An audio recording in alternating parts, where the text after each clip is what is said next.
The station where our veterans' voices are heard. MBR Talk. Hey, thanks for tuning in. Welcome, Quack. Program are those of the speakers and do not necessarily reflect the views or positions of any entities they represent. Find us on the web at mbradio.us. Ah, there it is. You tuned into the Farron Dozier Show on nbradio.us, TikTok edition, and Live Sports. Catch me here Wednesdays at 4 p.m. Pacific time, only on nbradio.us. Shout out. How did I do? Was that a good take? That might work.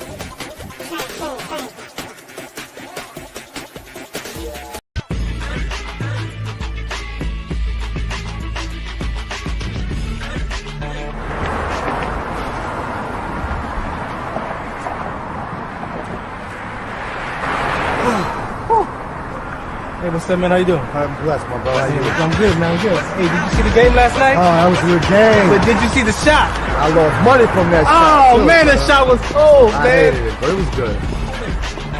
Damn. What's in those jeans? You really want to know? I do. Exhaustion, muscle spasms, asthmatic issues, unexpected sickle cell trait crises. Damn. Are you serious? When I was young, I found out I had sickle cell trait. My mom's told me, but I ain't have no knowledge of it. But when I got older, I had a child, and the doctor told me my daughter has sickle cell trait. You know the facts that both parents have sickle cell trait? There's a 50% chance the child may have the trait, and 25% chance the child may have the disease. Hey, that's what's the count. Do you know that 2.5 million people in the United States have sickle cell trait, 300 million people globally? I didn't find out I had sickle cell trait until I was in the Army, 10 years. Next thing you know, I had a sickle cell trait exertion site. Sickle cell? I thought that was a black gene or something. Nah, man, the Latin community is number 2. 1 out of 36,000 babies are being born with sickle cell disease. You could be Caucasian, Mediterranean, European. You gotta know your bloodline, man. There is an inherited gene in our community that has been forgotten. The name is sickle cell trait. WDCONSCT, also known as What's the Count, is out to bring awareness, education, and prevention to people all over the globe. Want more information? Call us now at 323-215-5384 or visit www.wdconsct.org.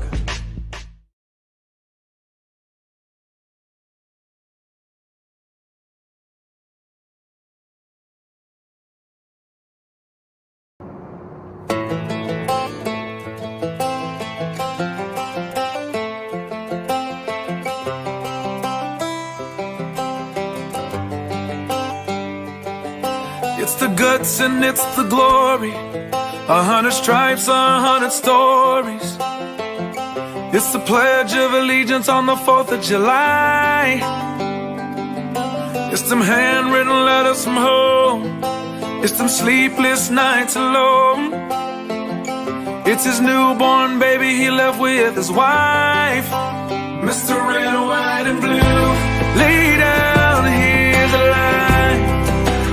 Mr. Red, White, and Blue, for these stars and stripes.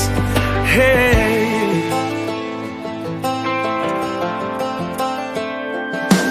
From the fields of Indiana to the swamps of Louisiana to the golden coast of California, Uncle Sam's the only family he's got. His purple heartbeat won't stop, and his 18th birthday was the day he was born. Mr. Red, White, and Blue, lay down, here's the light. Mr. Red, White, and Blue, for these stars and stripes. Mr. Red, White, and Blue, stand on the front line.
marching line. Hey. Hey.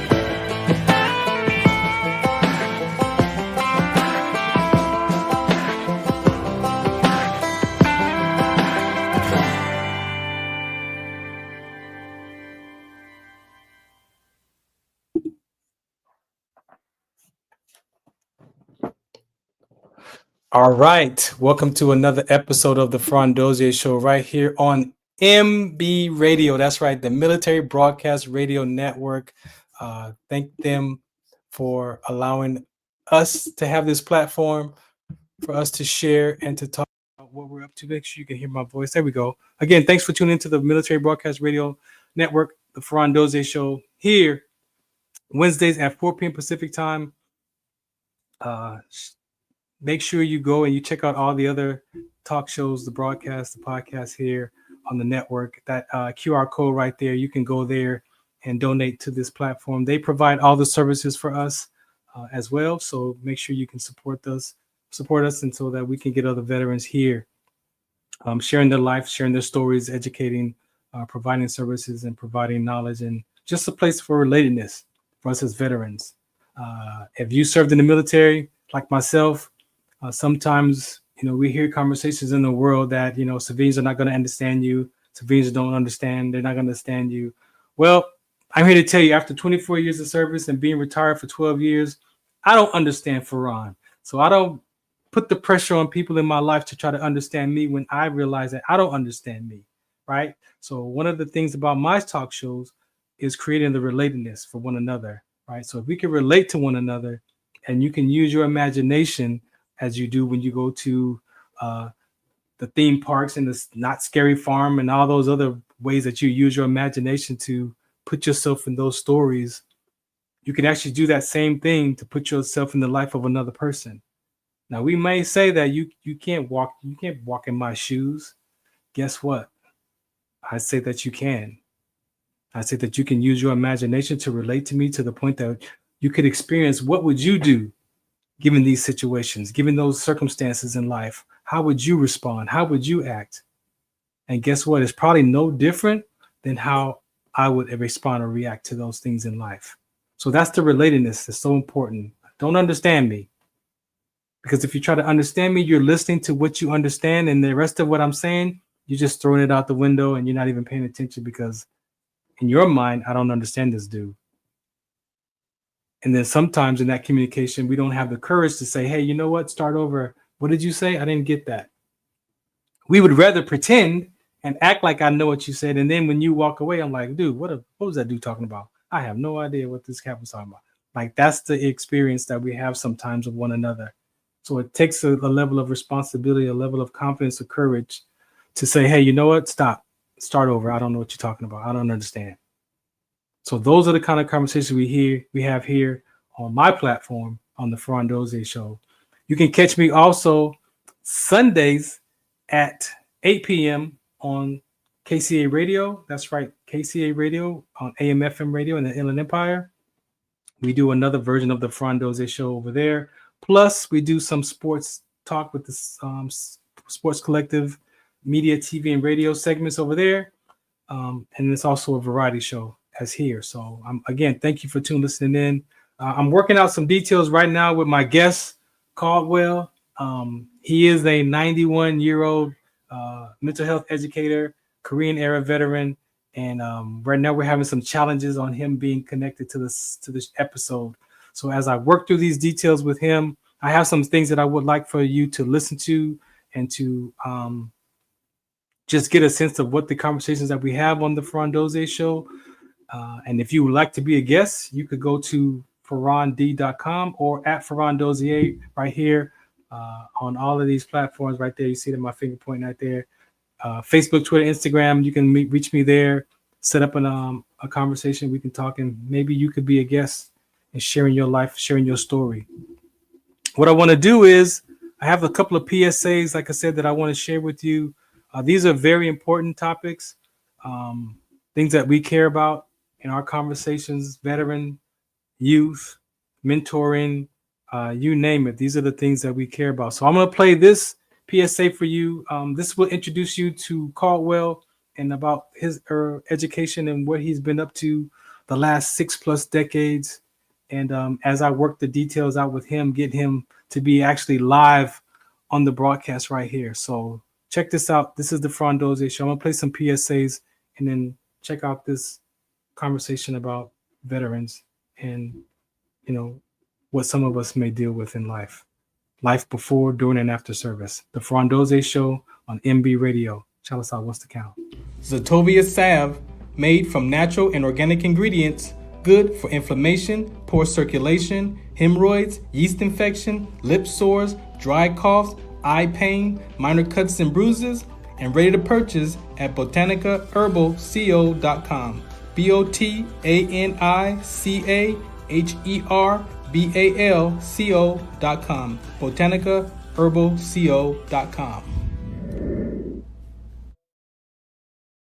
Do you remember studying sickle cell in biology class? What's the Count on Sickle Cell Trait Prevention is here to bring you awareness, education, and prevention conversations around the risk factors of this inherited gene. Visit wdconsct.org.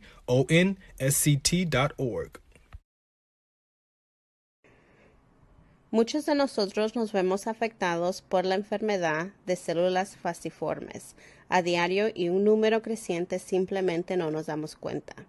Los impactos de esta enfermedad afectan a todas las personas y en especialmente a las personas de color y con antecedentes diversos. Estar en servicio conmigo y con los demás a medida que creamos una mayor conciencia sobre cómo identificar y dirigir el tratamiento de los rasgos de células falciformes y ayudar a las familias a saber cómo superar el trastorno de células falciformes. WDCONS.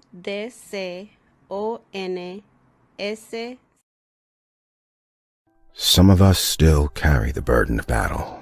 It threatens to drown us in our everyday lives. In battle, we had our weapons and combat gear to keep us safe, to keep us confident. But when we returned home, we were not armed with weapons and gear to cope with our own minds. I was lucky to find my combat gear, my mental weapon, and it's called Calmago. Calmago is a drug-free device that allows you to achieve calm in less than 3 minutes in moments of anxiety, stress, anger, panic, or insomnia, not with medication, but rather by activating the parasympathetic nervous system through breathing regulation and multisensory stimulation. A recent study has shown that Calmago decreases PTSD and anxiety levels in veterans, helping those who are suffering and having a long-lasting effect. Visit Calmago.com to learn how you can get Calmago through the VA or with a special veterans discount code. This is Farron from the Farron Dozier Show, 8 p.m. Pacific Time on KCAA Radio, 106.5 FM, 1050 AM. Also streaming from the KCAA Radio.com website, the station that leaves no listener behind, and MBR Radio. That's right, MBR Radio on all their streaming platforms, including MBR Radio on Roku TV, Sunday nights live, 8 p.m. Pacific Time on KCAA Radio and MBRradio.us. The Farron Dozier Show. For more information, search FarronD.com. Tune in to the Farron Dozier Show on KCAA Radio 106.5 FM, 1050 AM. Also streaming from the KCAAradio.com website on Sunday nights at 8 p.m. Pacific Time. Brought to you by Sports Collective TV, Sports Collective Radio, and Sports Collective Media. We got the Heme Factor, we got In the Zone, and we got Fourth Down in the 20-second timeout sports segment. All for you right here on the Farron Dozier Show on KCAA Radio 106.5 FM, 1050 AM. Also streaming from the KCAAradio.com website with my guest hosts Robert Lamar and Coach Will. Catch us on Sports Collective Media on Instagram and Facebook.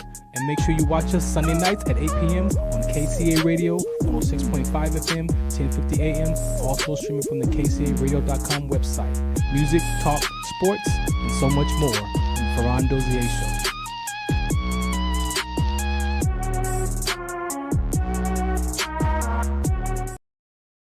My name is Ann Halley. I am the CEO and founder of the Rhabdomyolysis Foundation. I founded the organization in 2022 in an effort to support survivors and fund medical-related research.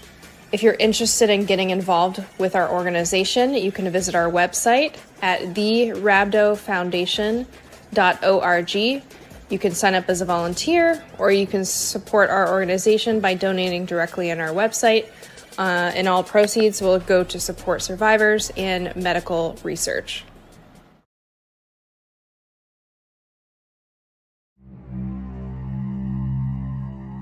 The most compelling social need of humans is to belong. All four of my grandparents were born slaves. My father's father, he was 7 years old and sold away from everything and everybody he knew. He never again saw any member of his family. My father, he was born in 1884. His mother had died in childbirth, and he raised himself from age 8. The sheriff came with his posse, took my father and my oldest brother and beat them. My father died with scars on his back from that beating. If the sheriff puts you in jail in a Jim Crow South, where do you turn to seek justice? I loved school. It became a source of me finding myself. When I had graduated from UCLA in 1957 and was never even able to get an interview, no Jews, no Negroes, no Hispanics, no Orientals need apply. Now what do I do? Boy, you add color to our faculty. That's all we're interested in. All the other counselors were instructed to give me their failing seniors, dopers, rebels, suicidals. Listening to 12th graders who were not going to graduate, they told me what was going on in their lives. I discovered that I had something to offer people that I thought had everything. Word was already out on the campus that the skinny black dude was cool. I got all these kids who want to talk to me, and I don't have enough time to see them. I think I might be able to see everybody if I saw them in groups. Individual psychotherapy on a couch was the only method. Skinny black dude wanted to do groups? You can't do that, because it doesn't exist. To hell with them, let's do it anyway. Parents want to know, what are you doing to bring about this reaction in my kid? I've been sending my kids to the best psychiatrist in Southern California, and this hasn't happened. This shit works. Developing adolescence without narcotics is a radical new national idea. Oh, you can't do that. Alternative school that includes sensitivity to the mental health needs of our students. This is too big for you. Would you be willing to train my managers? Yeah. Who's Caldwell Williams? He hasn't published anything. 22 Iraq-Afghan veterans committing suicide every day. I think I know who these young people are. Mr. Williams, you don't want to touch this. You don't know who we are, Mr. Williams. And I said, yes, I know who you are. Maybe you don't know who you are. Did your parents encounter racism? Oh my gosh, yes. How about your grandparents? Oh my, even worse. Then how did we get here? Someone persisted and prevailed in spite of. I would assert that no less is required of us.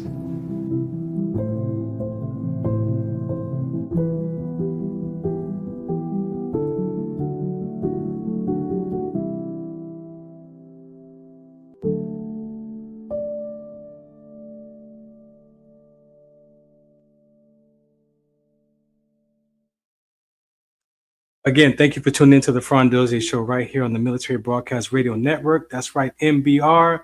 As I'm preparing you for this interview, that is Caldwell Williams. He is 91 today, and I've been working with Caldwell since 2018. I met Caldwell at a veteran's home. I went to interview a World War II veteran for my Trench Talk show, and he was in the crowd. And after I got done talking to that World War II veteran, interviewing him, Caldwell approached me and shared with me what he was up to in life and his care for veteran suicide and what he's been doing. He came out of retirement in 2014 or so, 14, 15. And so we were on the same path, right? I was going through my life transition of depression and suicide ideation and anxiety and all that conversation that I have to manage today. And he was also using his education that he used from childhood conversations to the brands, the companies that he went to do work for, and then coming out of retirement to work with veteran suicide and these topics that we're going to talk about today.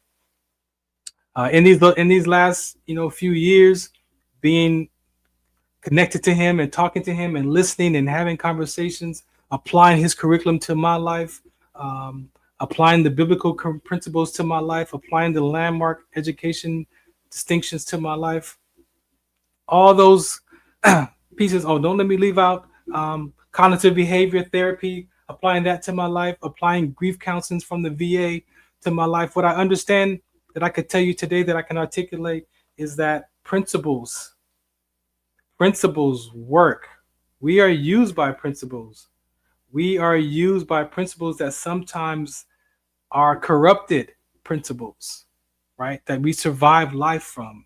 And our conversations are here to help you understand that, yes, those principles are effective in a survival state of mind, but also those principles can harm us and fracture our ability to experience life with joy, with peace, with vitality, with well-being, with those kind of those emotions that we sometimes suppress because we are just fractured from the past and we don't want to feel those emotions no more. I don't care what you just do it, like Nike.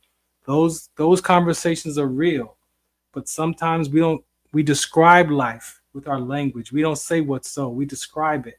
And so with all these conversations and educations and things that I've applied to my life, and then meeting Caldwell, he offered a missing piece. He offered a conversation that I thought I was a good listener, but then I realized that I didn't really listen. I wasn't an effective listener. And with that being said, learning his education, applying his skills to my life, I discovered something about myself. That yes, we do want to belong. We're human beings. We're social beings. We want to belong. But there's one thing that I could tell you from his education that when I applied it to my life, I asked him a question. And I don't know if maybe some of y'all might deal with this. I was dealing with a conversation called ambivalence. Ambivalence is when you are struggling in your mind of trying to figure out what to do, and you don't want to leave a person out, and you don't want to. And so I was dealing with that. Like I would want to go hang out with my friends, but then I want to go hang out with this friend instead. And I felt like if I go hang out with this person or these people, then the other people would be disappointed in me because I didn't choose to go hang out with them. And I couldn't figure out like how, like, what do I do with when I want to go? I can't be in both places at the same time, but I feel like I want to do both of those things. And what I learned was that's a real life empirical conversation about called ambivalence. And so when I talked to Caldwell about ambivalence, he was like, "Hey, you know what?" He actually gave it a word. And I have him on line one. All right, let's go. He actually gave me a word to There what you I go, was sir. feeling. Thank you for your service. What I was experiencing. He said, "Oh, that's Thank you. ambivalence." I'm like, ambivalence? He's like, yeah, that's the struggle between trying to figure out. And so what he allowed me to see was, instead of me struggling with my battle of trying to be everywhere for everybody and feeling disappointed, not only in them, but in myself, I was able to take that conversation, look up the definition of that word, look at it, how it applied to my life. And I saw that I could create a conversation. So guess what? If I got 3 things to do in that day, I could actually reach out to those people and say, hey, look, what time you want to do this? What time we doing this? And then I was actually able to go and be with my friend and hang out over here for a few hours and still go and come back and hang out with my friend over here at their event or what they were doing. Do you know how much freedom I got for that? Caldwell, do you remember that conversation? Yes, now that you remind me. Do you? Yes, indeed. So I'm like, when you gave a word to my experience of my life and the struggles I've dealt with that struggle most of my youth, my younger years, my teenage years, and I was like, you mean to tell me that there's a word that's describing how I've been feeling all my life that I can remember, and if I just take a moment and create the conversation with people, that I can have everything that I want in life, that I can still go hang out with them for a few hours and then go hang out with my other friends and no one's disappointed, and I'm also not disappointed? Like, Caldwell, that was so freeing.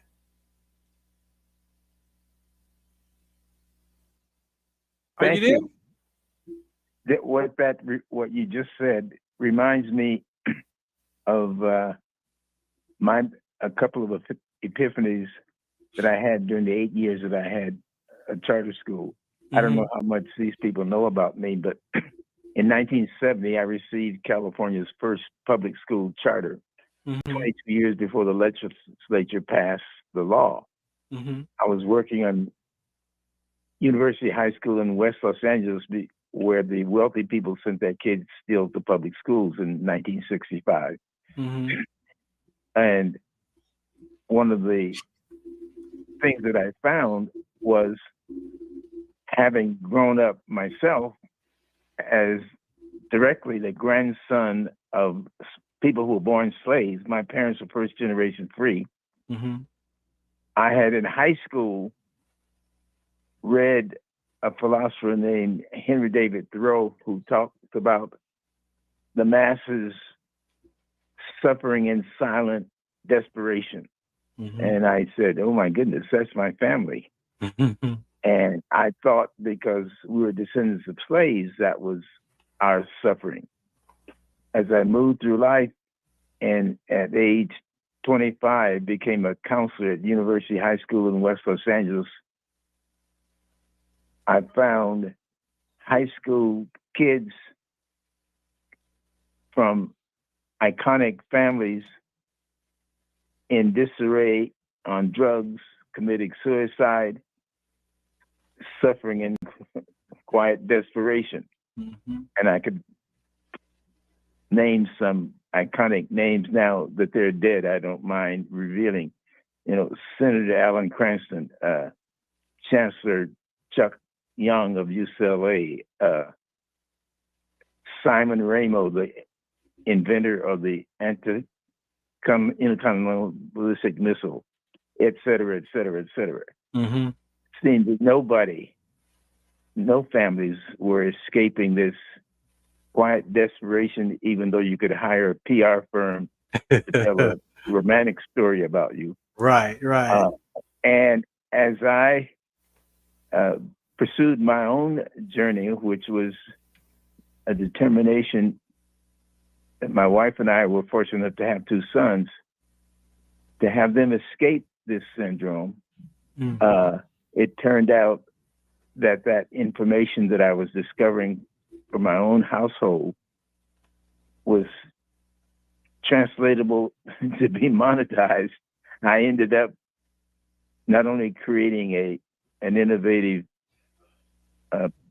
public charter school, but that led me to a 20-year career training corporate executives, among whom were the 6 regional vice presidents of Xerox Corporation, Hughes Aircraft Space and Communication Group, Pacific Bell, etc.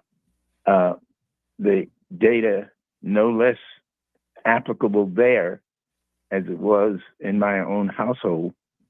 Retired in 2000, only to come out of retirement when my wife came down with Alzheimer's after we retired, and my brain was still working, and I took on the issue of 22 kids per day committing suicide who had fought in Afghanistan and Iraq. That journey is what led me to meeting Farron Dozier, because the curriculum that I had developed and continued to refine over 6 decades is still relevant and applicable and effective. I don't know, Farron, I would ask you to direct me to elaborate on anything that you would like me to. Yeah, no, thank you. No, I want to say, I want to acknowledge you publicly, to thank you for your confidence, of whatever you saw in me that day at that home in Inglewood, whatever you heard that day, of me talking to that World War II veteran, and that gave you the indication or the nudge to come and say something to me. I wasn't expecting any of that. And then, thank you for. If I could speak to that a moment. Yeah, go ahead. On discovery. Okay. In my innovative school that I ran for 8 years, working with children who otherwise had access to the best that Southern California had to offer in terms of mental health and psychiatrists, etc. I learned that collaborative study is more effective than the isolation that predominates in public schools or in our education system, since we've had such. Mm-hmm. Sports, they haven't been able to articulate it, but I observed that they pursue collaboration in their athletic team. Mm-hmm. It is an aphorism in sports that there's no I in team. Mm-hmm. Athlete is directed to make your teammates better. And that pervades the sports industry. Mm-hmm. Whereas in the cognitive or intellectual or academic classes, just the opposite. Mm-hmm. The education system skims the brightest and the best off the top and focuses on the top 20%. Go to college and brag about how many of those kids get into Harvard and Yale and Stanford and Berkeley. And my question was, what about the other 70 to 80%? They're throwaways. Mm-hmm. And they end up in our criminal justice system. Mm-hmm. They predominantly end up, one of the most positive alternatives that they see is joining the military. Yeah. If they can't make it in the NBA, or they can't make it as a rapper, or they can't, or they don't want to become a drug dealer. Yeah, well, that's what I'm saying. When in my transition out of the military, and then my sickle cell trait awareness, and then discovering my voice in this radio podcasting back in 2009, and then now going to school at it and becoming a radio and TV broadcaster certified, things like that.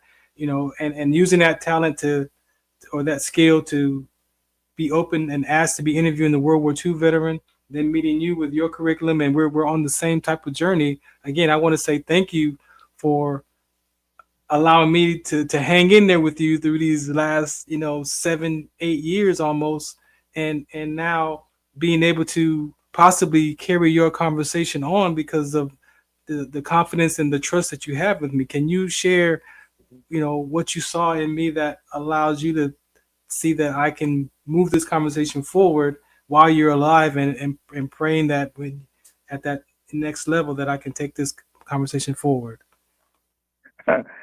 It's been a delightful journey. I love you as my third son.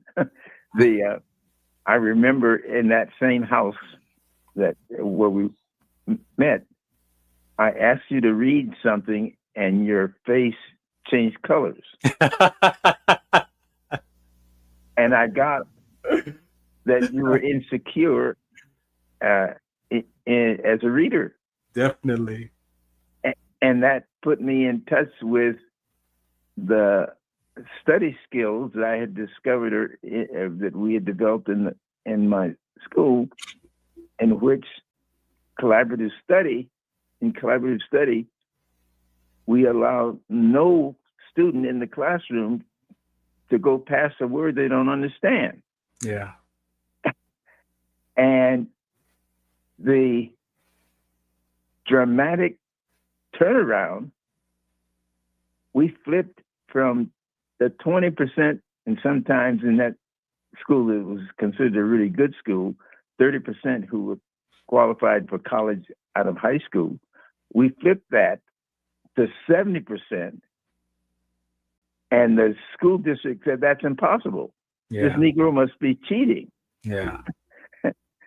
and to this day, I can demonstrate the efficacy of this approach, which then intimidates the education establishment, and it's like, well, keep that troublemaker out of here. Well, let me elaborate on what you said of what you saw in my terror when you asked me to read that, and that's because of a decision that I made in the second grade, and even today I still manage that conversation because from my experience of growing up, even Pastor Larry that I speak at his youth Sundays with right now currently, he would come over to my grandparents' house and he would bring books and he would pay me $1 if I could read those books next time I saw him.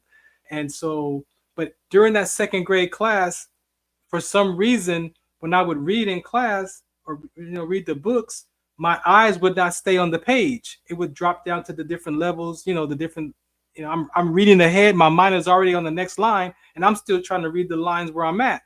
And so one day in second grade, I raised my hand to read and the teacher called on me. And so what she would tell me was, okay, either use a ruler or use your finger to make sure that you could follow along and stay on the line that you're reading. So that gave me confidence. I raised my hand. I'm reading with my finger and I'm reading the cat in the hat, Jack and Jill, and went up and so one day I did that, man, and somebody in the class laughed at me. And when I heard them laughing at me, in that moment to survive that embarrassment, I said, I'm never going to read out loud and I'm never going to raise my hand again. And that stopped me from 6 years old until I discovered that at 46. So for 40 years, I lived that I'm not going to read out loud and I'm not going to raise my hand because I was so disappointed in myself and embarrassed of the people that laughed at me. And I never forgot that feeling. And so when I'm in my radio broadcasting school, I was in Radio Academy at the time in 2015, my instructor said, hey, I need you to read this. It's your turn, Farron, read that paragraph. And I told him no. And he's like, no, you got to read it. And I'm like, no. And so putting up a fight, I ended up reading it because I'm participating in the class. But I drove home from school that day wondering, why did I act like that? Why did I give the instructor such a hard time to read that paragraph that I'm here learning to be a broadcaster? And using the principles that I had been studying at the time before I met Caldwell, I realized that story popped up in my head driving home of me sitting in class, reading with my finger, and then someone laughing. And when I took that story and I unraveled it with my curriculum, that education that I was taking, I saw the embarrassment and the disappointment and the shame. But what I also saw was the impact on Farron's life of not reading out loud and not raising my hand. And then I looked at, how did I have a military career of 24 years not reading out loud? And what I saw was, as a platoon leader or platoon sergeant, I give it to somebody else to read, or I wouldn't raise my hand to read, or I would just not try to read, or if I had to, I struggled.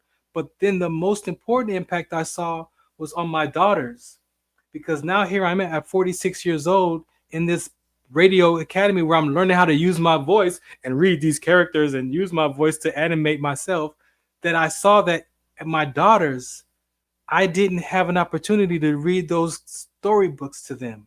I didn't read bedtime stories to my daughters. What I did was we were in the VHS era. And so I taught my children how to go and pick a movie and put it in the rewinder. And then she had a TV with the VCR on it so she could pick her own movie and put it in and sit on her bed and watch it. And so I wasn't in the room with her. She was by herself watching those movies, cartoon movies, when I had an opportunity to read those stories to her. And so I called my daughters. And I said, each one of them, I acknowledged that, hey, you know what? I said, thank you, first of all, for allowing me to be your dad and to teach you things and to grow up with you and share life with you. But also I discovered that in my fatherhood, I didn't read storybooks to you. I didn't take the time to read Dr. Seuss or Lion King or all of those character books that you had because I was embarrassed because of a story that I made up about myself about reading out loud. And each one of my daughters said, Dad, don't worry about it. It's cool. It's fine. That was a long time ago. We were all right. But I was hurt from it. I was hurt from my opportunity to do that. And I'm grateful that they were able to tell me that it didn't bother them.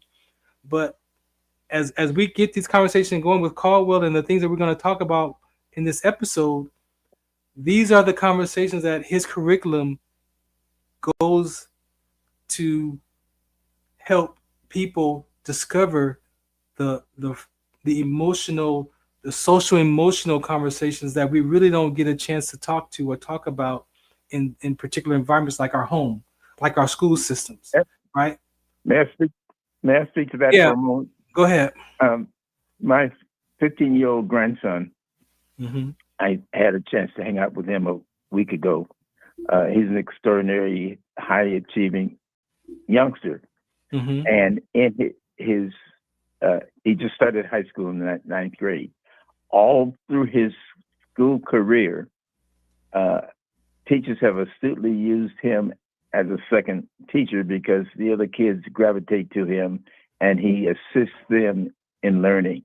But I want to give you a little background on how a way to get there. Mm-hmm.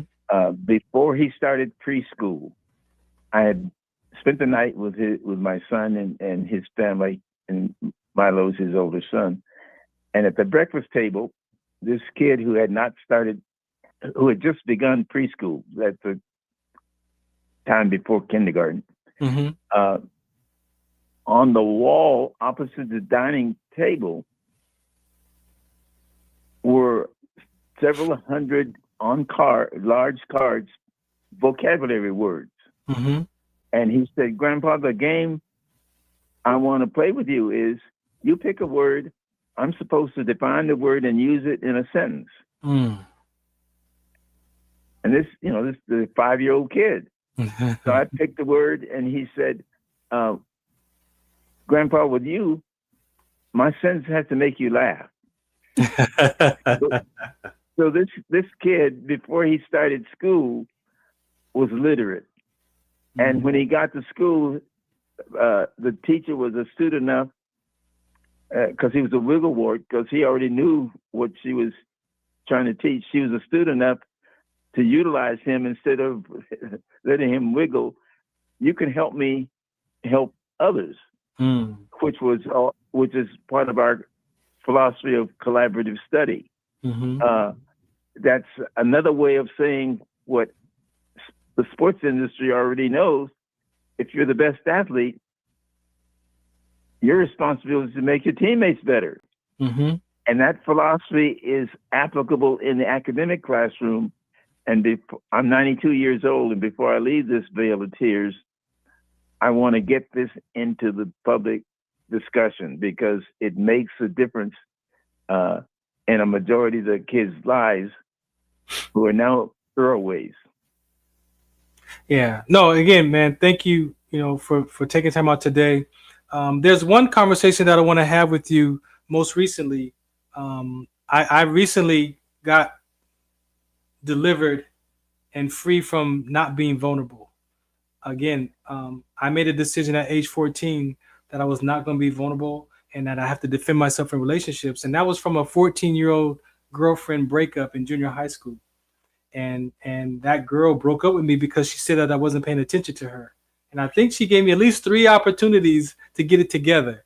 And on that third opportunity, when I went back to her to try to reconcile that relationship or ask her to give me another chance, she told me, no, I'm not the guy for you. You're not the guy for me. And she started dating my friend's friend.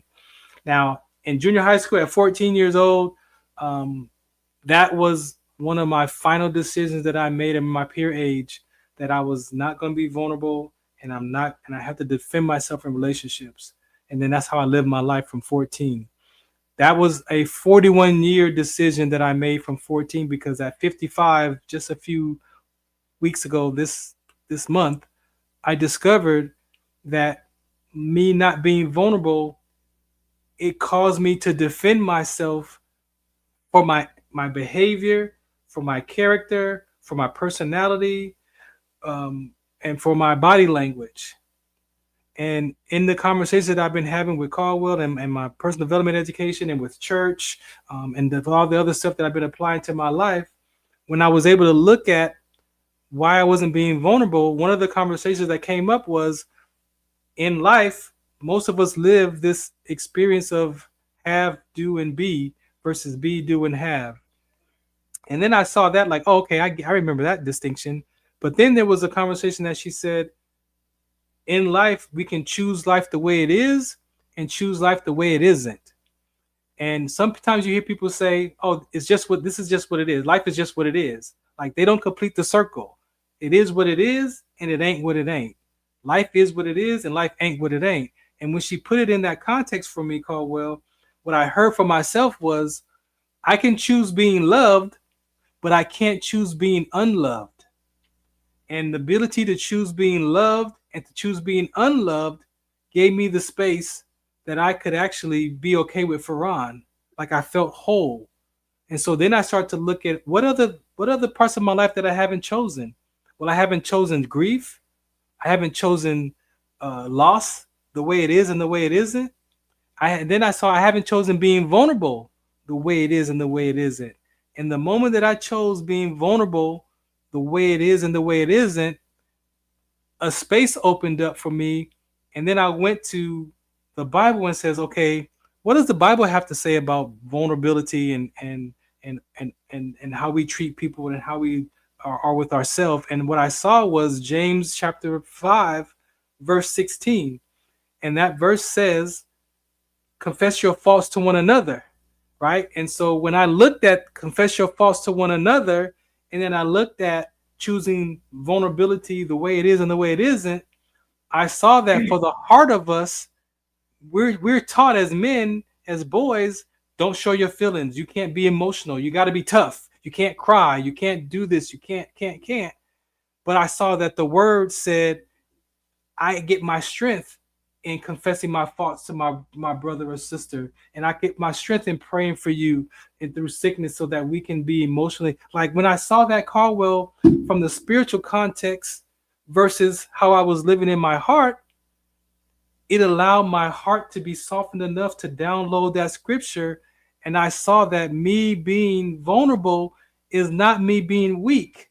It's actually me being strong and confident and getting my power back, because I'm able to actually share my emotions with people. Because I let people tell me they don't like what I say about them. I'm allowed people to tell me that I hurt their feelings, but I've never been able to tell people, you know what, you hurt my feelings when you said that. I've never been able to say to a woman, you know what, you hurt me when you said that like that. But when I got that choosing life the way it is and the way it isn't, and then I got the word of God that said, confess your faults to one another, it gave me that I could be vulnerable.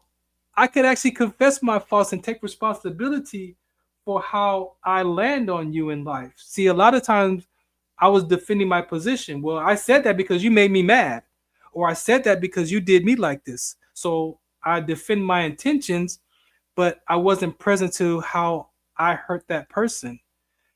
And with that being said, it gave me the space to then be responsible for Farron's behavior, Farron's body language, for Farron's character, even for Farron's personality, on how I land for people.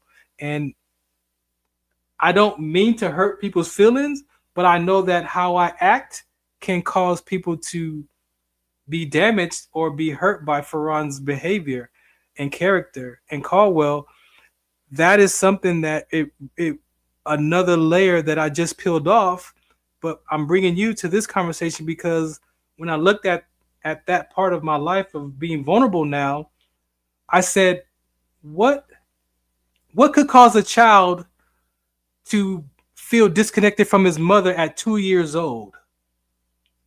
And when I looked at one of my stories, I'm gonna give it to you. One of my stories, I grew up at 2 years old feeling like I was disconnected from my mother, and and but I didn't have language. And when I put all of our conversations together again in that subject, I saw that, man, I felt like my mom left me with my grandparents at 2 years old, even though it was a good idea because they were watching me while she had to go to work, and she picked me up on the weekends. But I looked at the Bible and I said, okay, God, what else is there? And I heard the conversation. I remember strife. And when I looked at strife, and the Bible says that, we're born in sin, which is rebellion, and we're wrapped in iniquity. And when I saw iniquity, I'm like, well, iniquity means that disappointment that I was wrapped in my mind as a child, it was connected to how I behaved in life. And so I was living from disappointment. I was living from shame. I was living from embarrassment in a lot of my life since 2 years old.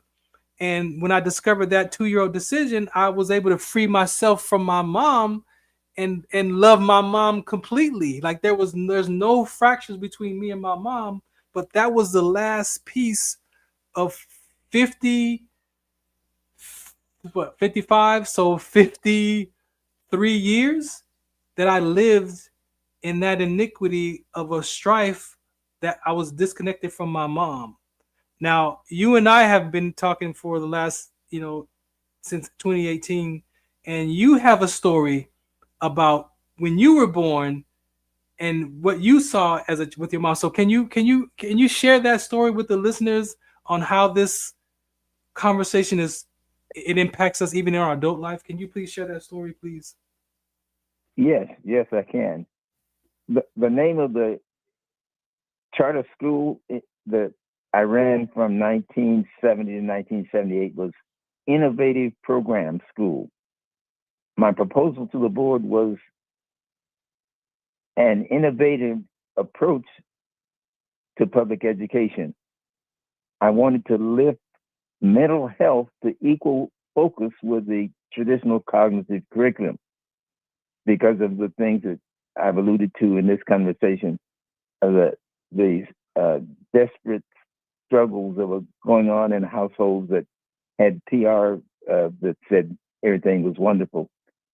So I got the charter, and right away, a girl, Eve, on the first day of the school, in which every student in the school had a class with me as the guidance counselor. Eve said, my only brother, and there were 3 kids in the family, my only brother just committed suicide last week. And I can't sleep. And if I close my eyes, I'm terrified. So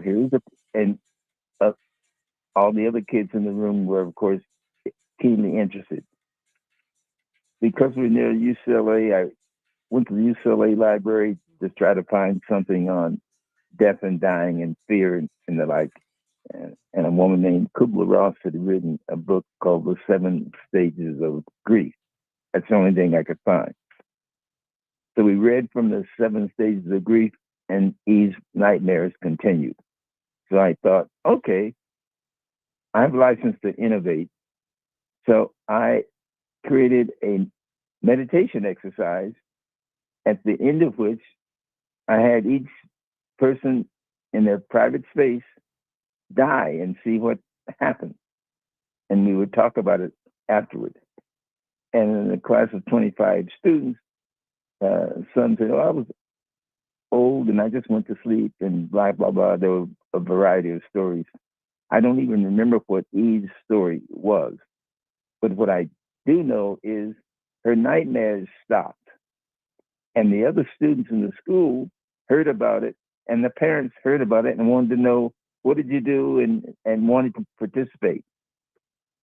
So we had this meditation exercise about death and dying, which led to, subsequently, to make it short on this conversation, birth.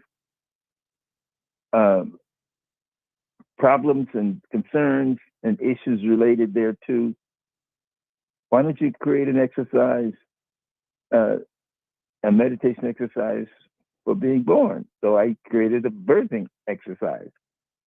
And remarkably, because these are all teenagers and almost all of them still had mothers, when they went home to tell their parents their experience, we did not have a single case of the mother not agreeing with that student's description of the experience. For example, in the birthing exercise, we have them assume the fetal position and put hands on them, and I would talk them through the meditation. And at the end of what I would describe as the agreement is 9 months. And after 9 months, you get to come out. And we had students who didn't want to come out. and we had some students who just popped right out. Over and over and over again, when the students talked to the mom, we found a correlation between the kid not wanting to come out and breech birth, where the kid didn't turn the right way, so that they had to do a cesarean section to take it out of the stomach because the kid didn't turn, etc. There was a correlation between our meditation exercise, where kids had some resistance and being born on time, and problems that the mother described. And to shorten the story, at long last, the student said, "Okay, Caldwell, it's your turn." At the end of each exercise, what happened, we slide the hands down the person as a simulating coming through the birth canal, and students would lift the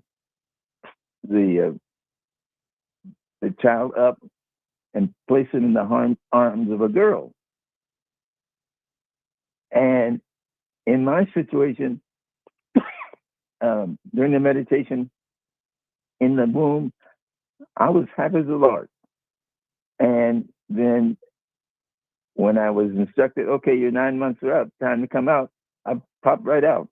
It felt great. The whole thing was a very positive experience for me.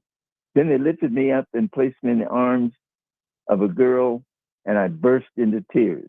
I was about 40 years old at the time. This 40-year-old man burst into tears with his student. Mm-hmm. And what was going on in my head, these exact words: "Don't cut me loose. Don't make me leave you." I had experienced my birth as a rejection of my mom. And the insights, the epiphanies were popping in my head. All of my life, I chose only girls where I could be in charge, because I didn't trust that if I made myself vulnerable to her in my most vulnerable time, she'd push me away. I was so excited about that insight. I hopped in my Plymouth and hurried to my mother's house. She was 81 years old at the time. And I told her about my experience, and she chuckled and said, "Oh, did I never talk to you about your birth?" And I said, "No."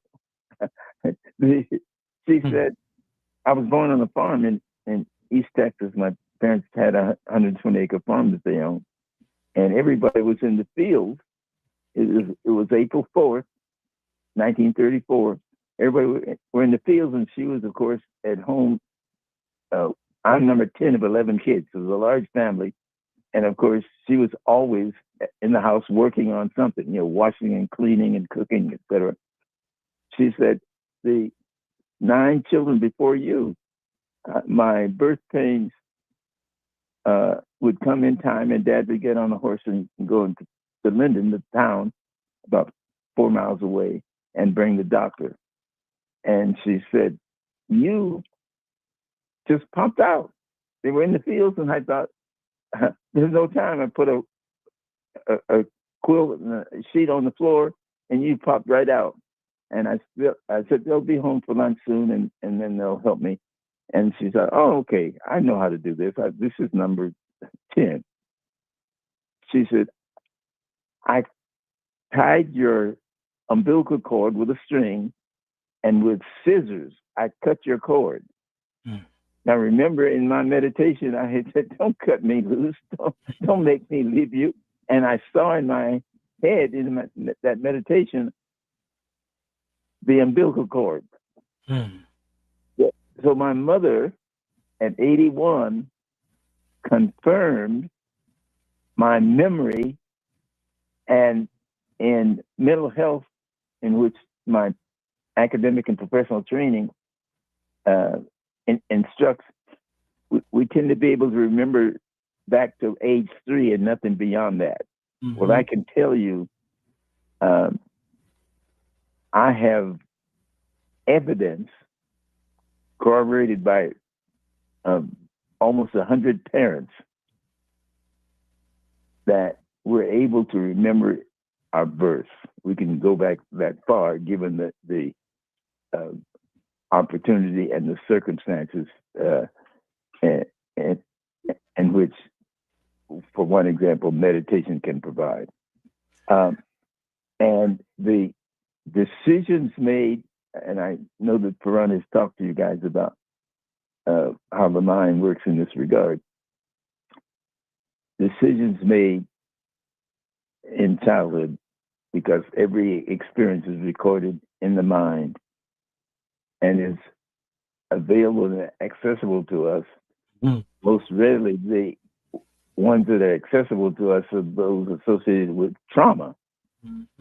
Whenever the current situation is at all similar to that first trauma, the whole string of similar experiences come down on us, and we're right back there where we were in that first trauma, which is what PTSD is. And I'll end with this.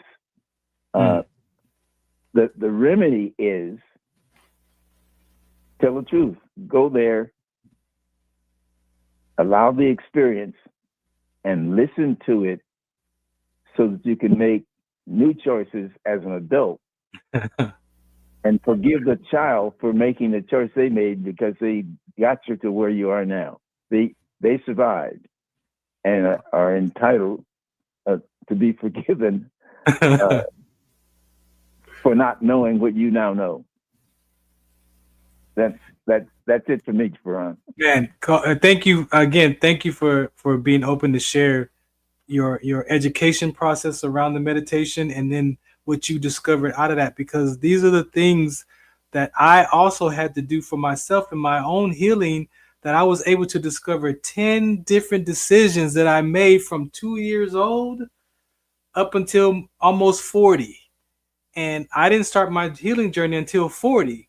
So I had to go back and challenge the first 40 years of my life up against another, up against a curriculum that was outside of my own mind, my own thought process. I had to find something that I trusted, that I had confidence in, that showed me that, okay, these stories that you made up, are you willing to challenge those stories?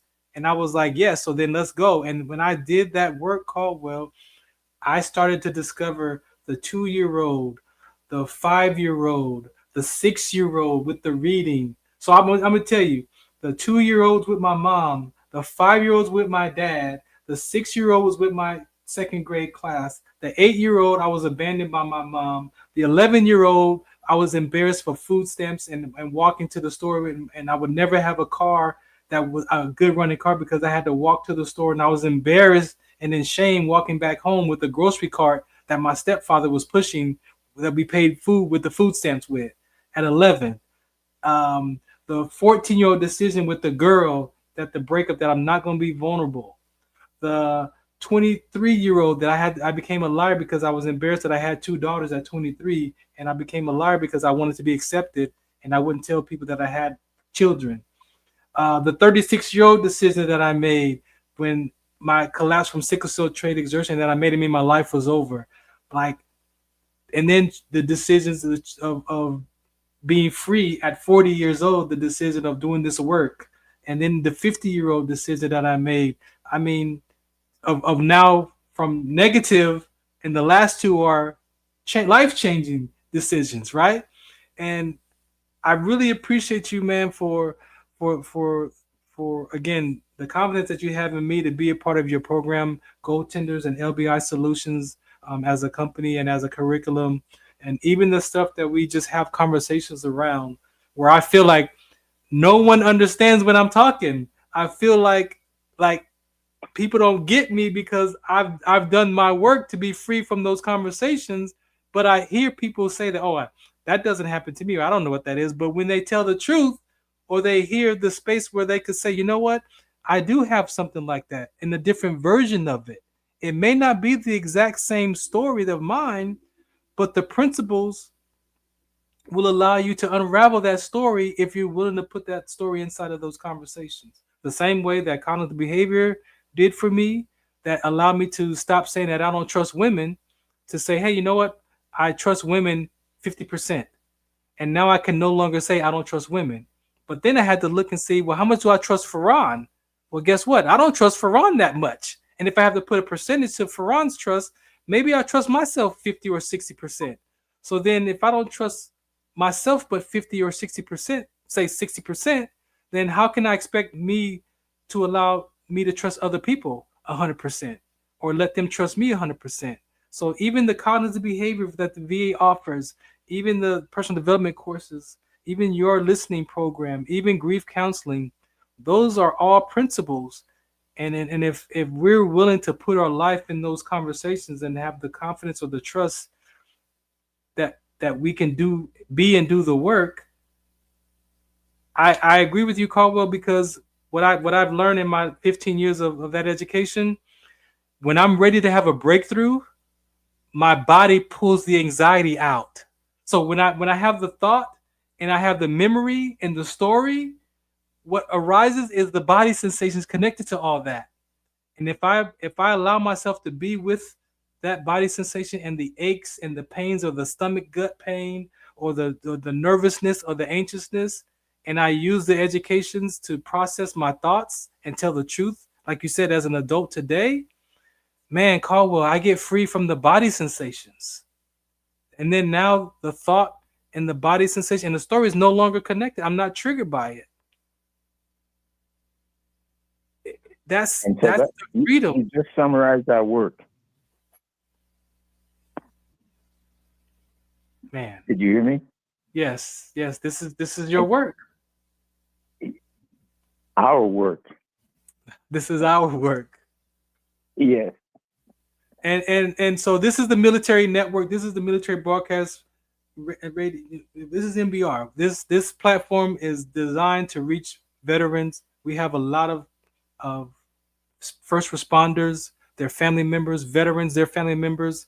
What do you want to say to our veteran community as we focus PTSD, we focus the traumas, we talk about the objectification of labeling another human being from a human being to a terrorist, and we kill terrorists, that one day our brain will remember that wasn't a terrorist, it was a person, and then I have to live with that decision that I killed. Like, all these conversations that you have are effective and have been proven that can help our community from stop talking about it to talk from it. And that's all I've learned to do for myself in my 15 years of healing, was not talk about it, but talk from it, and put my life in those stories, and put my life in the conversations, and share from my experience, not just the upset, but the before, the during, and the after of those curriculums of your education. What do you want to say to our veteran population, our veteran community, our first responders, and their family members? When I first started on this path to reach out to kids who had fought in Afghanistan and Iraq, my focus was on the young guys. And I had assumed that the older guys pretty much had finished their journey and were not receptive. And then where I was located when I met you in Inglewood, I met Black Vietnam veterans. And this is I can make a general statement because it is predominantly true.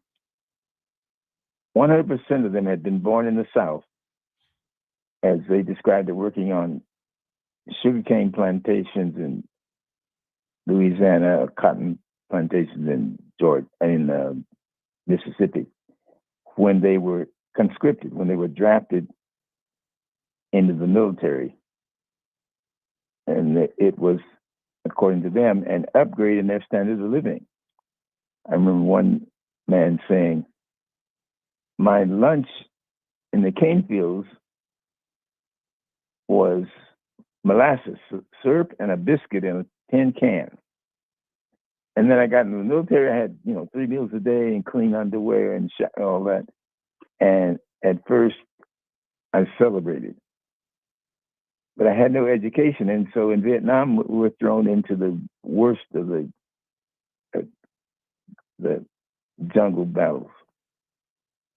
And found that all of the commissioned officers, or most of our commissioned officers, were white boys from the South who had gotten their commissions in ROTC in Southern schools, and often had their stars and bars, that Confederate flag, with them in the jungle before they slept. And we came to translate some of their behavior as offensive, and we had gotten hooked on heroin because heroin was like popcorn in our location. And the brass looked the other way because it did not diminish our willingness and ability to kill gooks. But it also didn't diminish our willingness and ability to lob a grenade on a bigoted commissioned officer who had his stars and bars at his location. So a number of them freely committed participating in fragging. But the most important part of this story is I found that at age 70, they were open to and willing to learn and begin to heal. Because when they came, and this is a general statement, when they came home,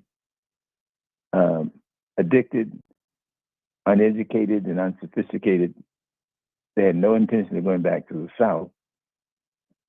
So we stayed in California and we hustled in the Bay Area and in Los Angeles. And every single one of them ultimately ended up incarcerated. And while incarcerated, Elijah Muhammad had discovered the power of the objectification and said to them, don't you get it? The white man's the devil. He's the object. And by any means necessary, you should do, come join me and we'll deal with that. But the redeeming experience for me was to discover that at age 70, they were receptive to the data that you and I have been talking about, and eager to heal. And so they are included in our community of former students and friends who help us to validate the principles and the concepts that we teach. You know what, man? No, you're good. I appreciate you. Again, it goes back to, let's see, I got like 15 more minutes. I want you to touch on for our veteran brothers and sisters the power of objectification, because the way that you explained it to me, it made so much sense that me joining the military at age 19, I never really thought about that I gave my life to death in the military until in my early 50s. I never really looked at the training that we went through. Well, I did have this one story. I remember because I wasn't vulnerable, right? So remember the decision I made, I'm not going to be vulnerable. What the military did for me was it allowed me to suppress that vulnerability and emotions because they taught us from day one. You can't worry about where your girlfriend or your wife is at, because if you are daydreaming on this field and then this training, you could get everybody killed. So you need to pay attention. You need to make sure that you are focused and you are, listening to the instructors, because this training is going to save your life and your buddy's life, and could be your whole squad and your battalion could be rested on your shoulders. If you over here, Jody's got your girlfriend and gone. So don't worry about your wife or Jody's got her and gone. She's gone.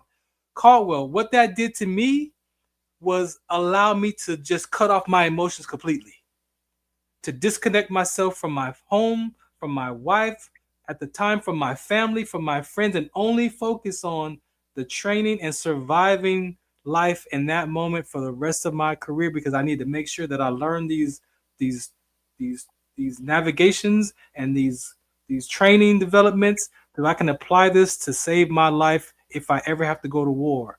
Now, what that also did for me was it reinforced that I can't have emotions, that I can't worry about people, that I can't connect to people because I don't want to be emotionally tied. And how that played out in my life is that when I got ready to go to a training or get deployed for an event or whatever, that I would disconnect from my wife like 2 weeks prior. I would start an argument or something so that by the time I left, we were fighting and that we weren't really talking, and I could just leave. Bye, I'm out. And to see the impact on how that destroyed my marriage, not my behavior only, that purposely, like it was none of that stuff that I did was because I was a kind of person, but it was skills, survival skills, techniques to learn how to disconnect from people so that I don't have to miss them while I'm gone. I don't have to have that heartbreak feeling that I felt at 14, or even back, as I said, to my mom, being disconnected at 2 years old. So can you talk about that before we get out of here in this last segment, the power of objectification as it relates to not just our military career, but how we label one another as black and white and Mexican and Asian, and the name labels that we do to one another? Can you end us with that, please? It is the secret sauce of the autocratic authoritarian dictator.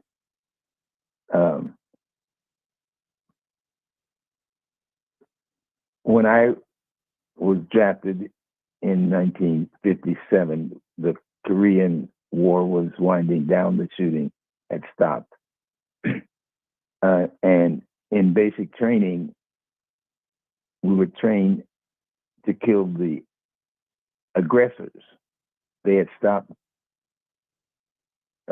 labeling the aggressors gooks, which was revived when in Vietnam. You're not killing a human, you're killing an aggressor. Always in 6 weeks,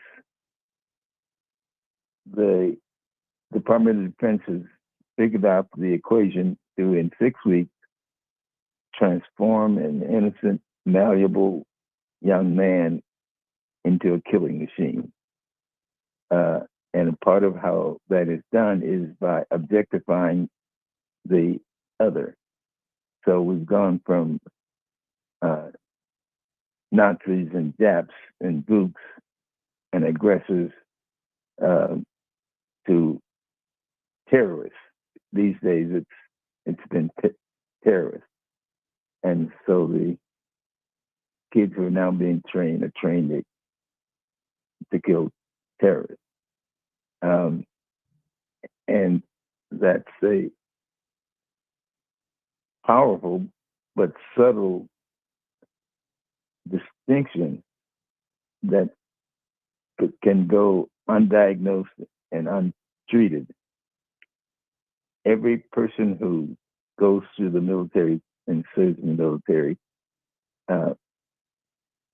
experiences mindful injuries that are invisible and undiagnosed, and thus untreated. And one of the experiences I found working with young Iraq, Afghanistan veterans is these kids came home to women who were in their own transformation journey, seeking to be more than a child-bearing object at home. And as one veteran pointed out to me when he showed up at my group, he would brag about how he handled his woman. And his woman had worked very hard to get him into our curricular training. And it was a couple of months in where other veterans like yourself were leading the training. He pulled me aside and said, and by the way, he came in with a lot of bravado, bragging about white privilege and denigrating blacks and Latinos. And more than half of our group were blacks and Latinos. And they said they wanted to kick his butt and kick him out. And I said, we don't throw anybody away. The boy is hurting. You don't attempt to hurt others without being in pain yourself. But at long last, this boy pulled me aside and said, my mother was poor white trailer trash in rural Wisconsin. She worked as a truck stop waitress.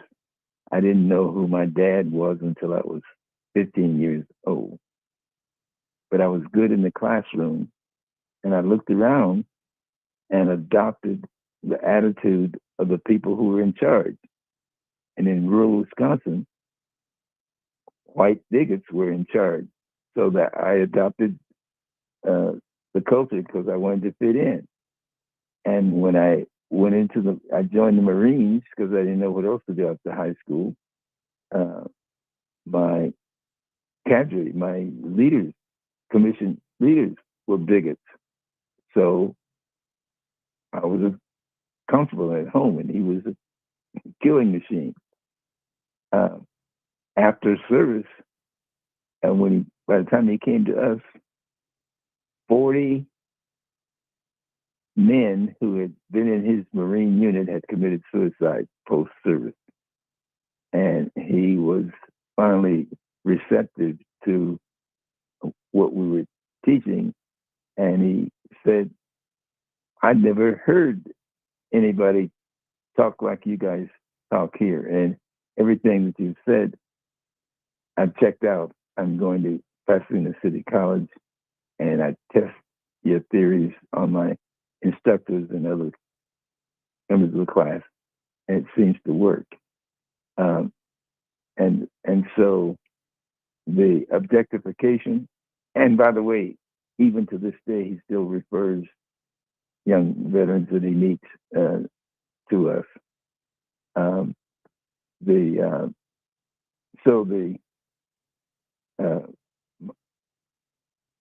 My empirical truth is that the truth of what we're teaching is applicable to 70-year-olds or 27-year-olds, and ultimately to middle school kids who are just beginning the journey, the value of which information can make a difference in their life trajectory.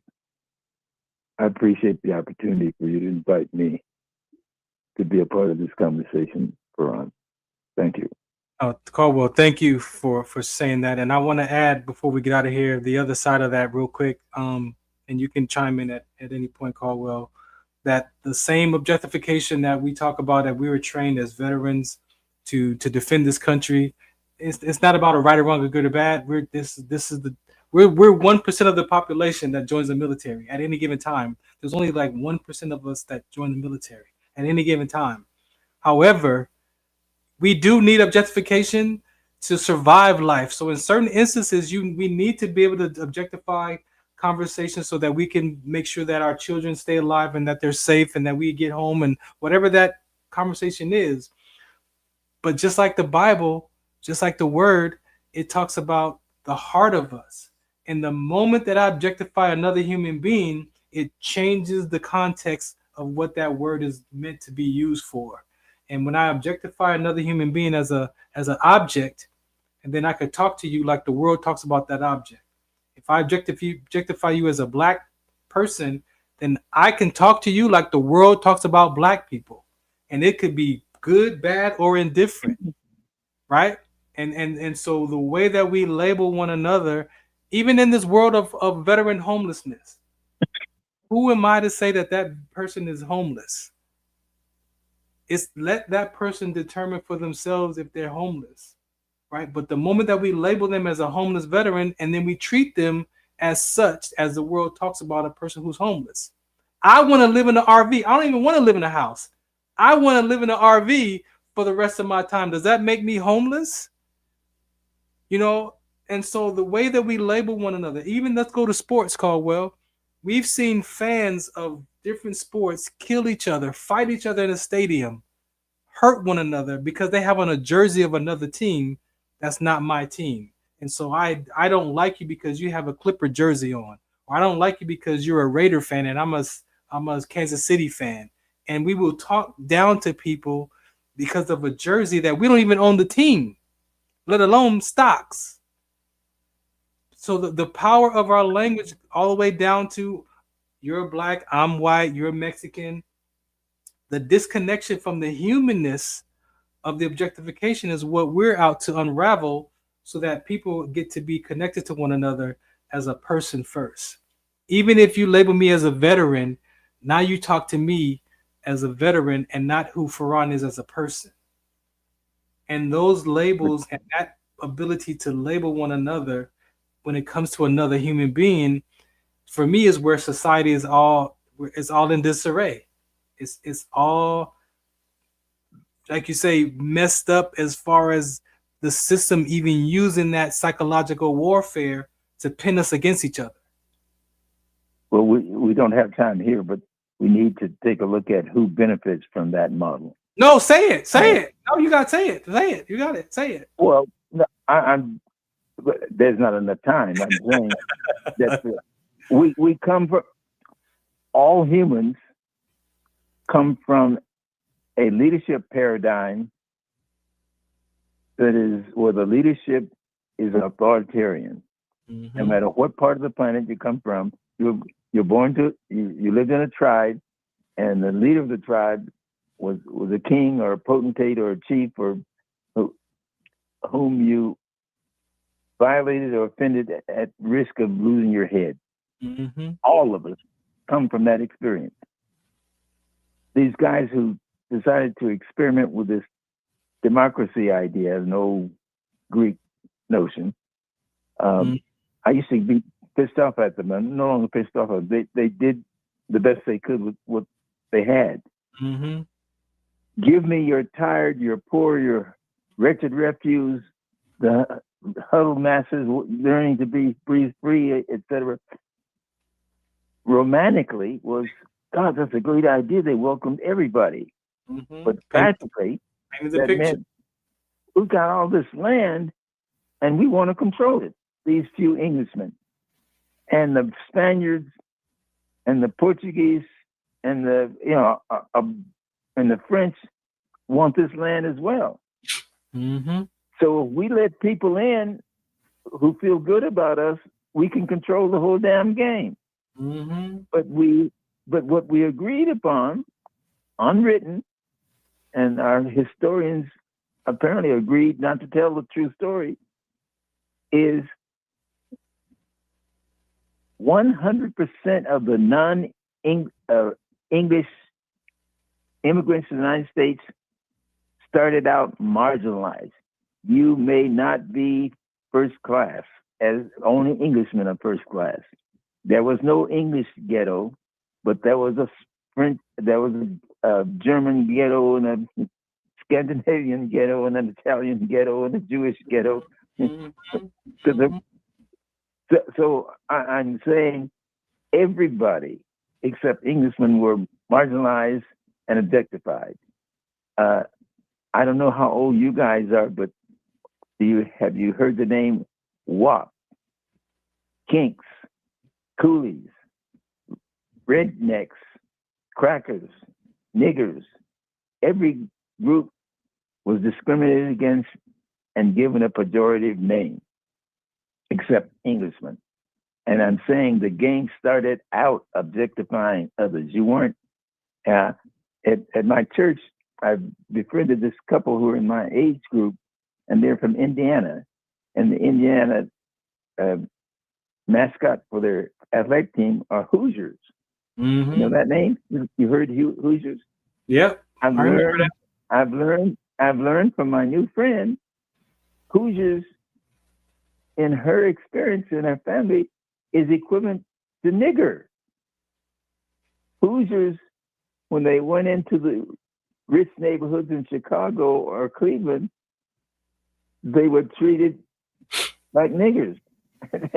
And I learned for the first time, and I'm 92 years old, that Hoosiers is a pejorative to the people who, the average Indiana resident. Yeah.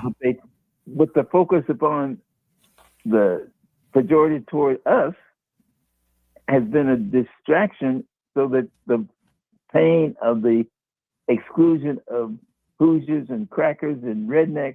The vice president of the United States wrote a book that sold a lot of books, talking about his background as a hillbilly. Mm-hmm. And hillbilly is, even today, it was derogatory. This derogatory, and they bring up the bottom of the intellectual and education and economic scale. Right. Lyndon Johnson, when he was doing his war on poverty, had in mind hillbillies, the first of the poor people that the Title I funds went to try to help the hillbillies of West Virginia. So our system has that's right. dominated that.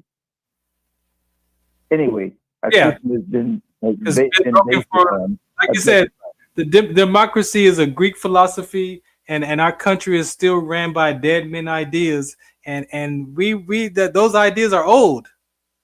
It's time for some new ideas, but we don't control those ideas. We don't control that system per se. So then we have to make our own way and include ourselves. We're already included. Leadership by inclusion is an alternative leadership paradigm to authoritarianism. Amen. And it's our job to get into the national dialogue. Well, Caldwell, thank you. We're working on that.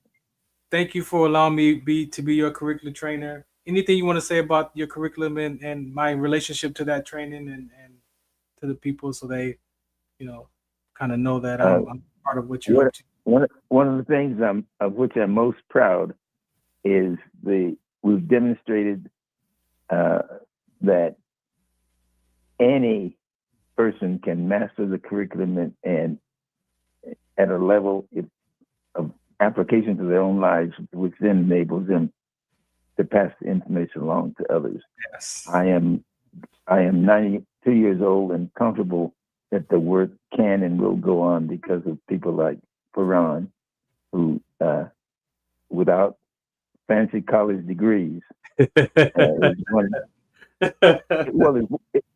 one of the brightest human beings I've ever had the opportunity to know. And part of my joy, Farron, is watching you discover that during our journey together. Thank you.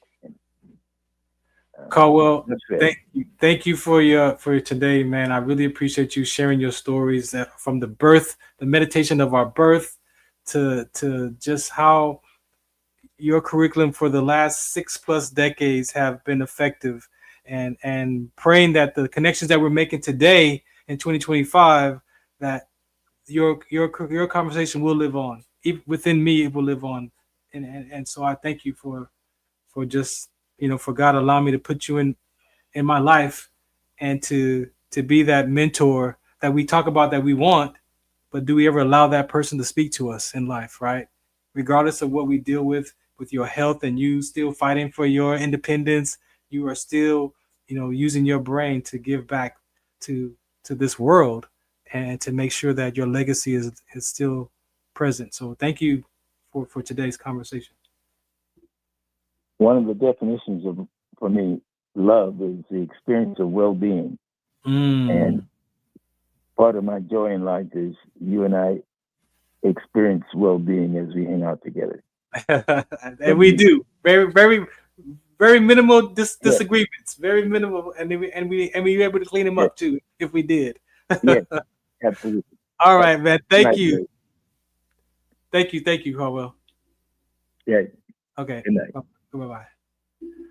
All right. I hope you've enjoyed that conversation. It'll be available on all the podcasts afterwards. But that was Caldwell Williams, my mentor. This guy has poured into my life with his knowledge, with his education. Graduated from UCLA in 1957. Has done tremendous work around mental health, mental toughness, however you language it. There's one of the many ways that we can help develop and help people heal. We have one solution called LBI Solutions. We're attending to it one way with GoalTenders, however you want to language it, but I'm blessed to be a part of that conversation. As he said, our conversation is a peer-to-peer. I'm not a doctor. I'm not a psychologist. I'm not even in a program. I'm a patient advocate. I put my life in these conversations, and I have been able to resolve and heal from a lot of decisions from, as I said, from a child of 2 years old that I can remember to even currently at 55. I'm peeling off these labels that have had me bound and stuck. As the Bible says, as Jesus Christ preached, repent and renew your heart, renew your mind, and change your ways that you think. It's about the heart of us. And the heart of us sometimes is guarded, avoiding shame, disappointment, and embarrassment. And it comes out like anger and frustration and defensiveness and rejection. And however you articulate it for yourself, peel those layers off. And if we begin to tell the truth, tell your truth. You ain't even got to tell your truth to me. Tell it to yourself first. That you want to, and you're willing to say, why do I act like that?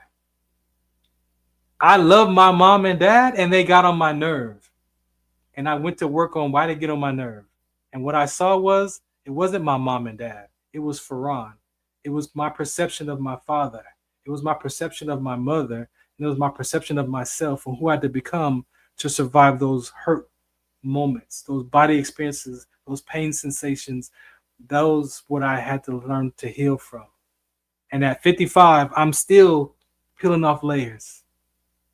And the ability to have this conversation live on, to teach people, you can be about the work, but you got to be willing. That's the first piece. And I pray that the conversations that I have at my level as a patient advocate, that could cause you to want to be willing to look in life and tell the truth. And forgive that child in your side. We talk about it. We hear people describe it and talk about it, but I'm done talking about it. We talk from it. Talk from it. Yes, we're afraid that if I tell you my deepest secrets, that you slander my name, and that's hurtful to slander a person's name. Yes, to use that against a person, that I tell you my deepest secrets and my pains and my emotions as a man, and then I open up to you as a woman, and I talk to you and I share with you, and then you take that information not as a healing process, but as a way to lash back out at me later in an argument. That's slander. Slander is also me taking this interview from Caldwell and chopping it up and making him sound like the worst person on the planet by taking sound bites and mixing it around. That's called slander in broadcasting and in media. And if you pay attention to these Instagram posts and how they cut and they turn, and then there's that person didn't say that all the way in one breath. My interviews are not edited; they're live or they're pre-recorded, and they are what they are. We don't curse. My interviews are all they are.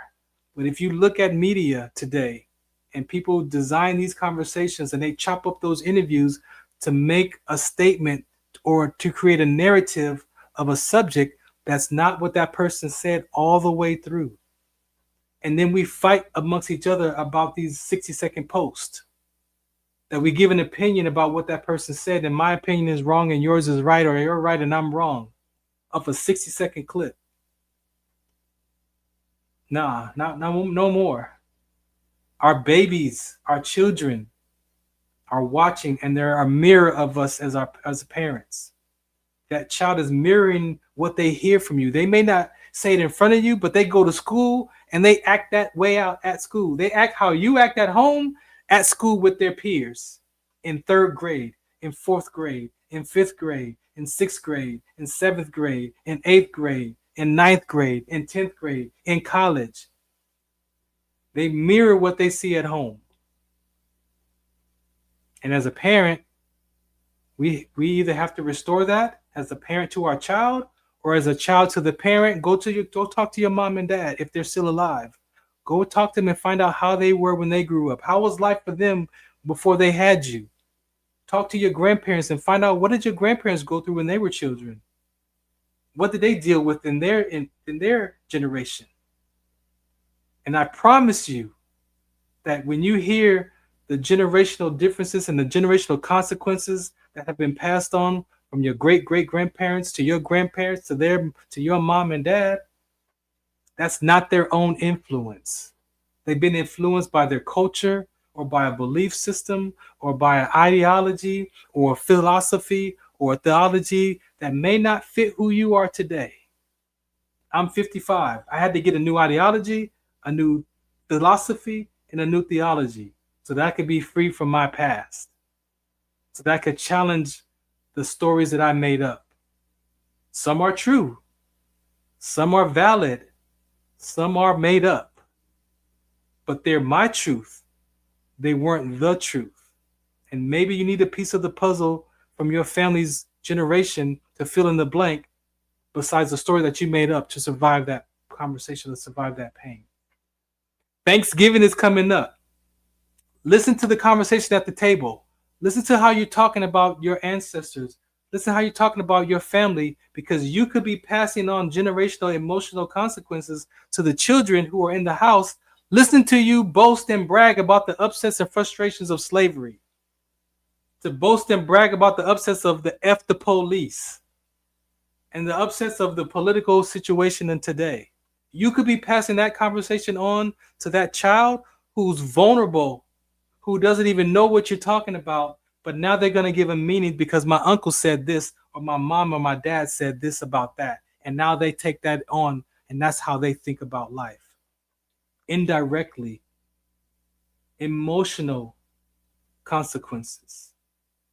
Yes, there are spiritual consequences as well. Yes, there are spiritual, and from the seed of the father and from the eggs of the mother, of the emotional state of our moms, having babies under stress and anxiety and worry in the womb.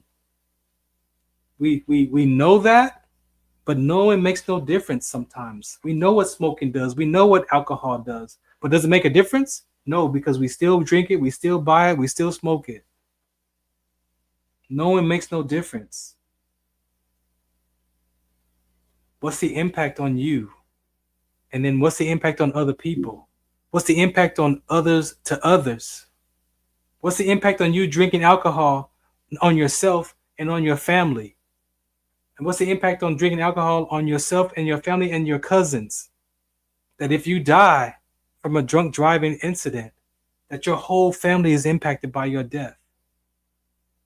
See, we don't get present to the impact of others to others.